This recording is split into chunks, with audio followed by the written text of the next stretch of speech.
కుటుంబ వ్యాపారాల కోసం కుర్చీలాట, ప్రజల బతుకులు బొగ్గిపాలు. వైసీపీ అధికారంలో ఉంటే భారతీ సిమెంట్స్ కు మేలు, టీడీపీ అధికారంలోకి వస్తే హెరిటేజ్ కు ప్రయోజనాలు. కల్తీ నేయి వ్యవహారం తర్వాత బట్టబయలవుతున్న యవ్వారాలు. వీళ్లు చేస్తున్నది పాలన కాదు, వ్యాపారాలు.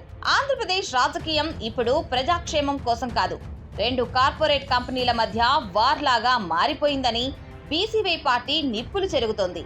ఒకరు హెరిటేజ్ బ్రాండ్ విలువ పెంచుకోవడానికి అధికారాన్ని వాడుకుంటే, మరొకరు భారతీ సిమెంట్స్ లాభాల కోసం ఖజానాను లూటీ చేశారని బీసీవై పార్టీ తీవ్ర నిరసన వ్యక్తం చేస్తుంది.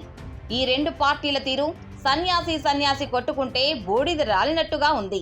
ఒకరి అక్రమాల పుట్టను మరొకరు బయట పెట్టుకుంటున్నారు. జగన్ హయాంలో గ్రామ సచివాలయాలు, ఆర్బీకేల పేరుతో వేల కోట్ల రూపాయల ప్రజాధనాన్ని మార్కెట్ ధర కంటే ఎక్కువ చెల్లించి భారతీ సిమెంట్స్ ఖాతాలోకి మళ్లించారని, ఇది ముమ్మాటికి అధికార దుర్వినియోగమేనని కూటమి విమర్శిస్తోంది. మరి ఇప్పుడున్న కూటమి ప్రభుత్వం చేస్తున్నది కూడా అదే కదా అంటుంది వైసీపీ.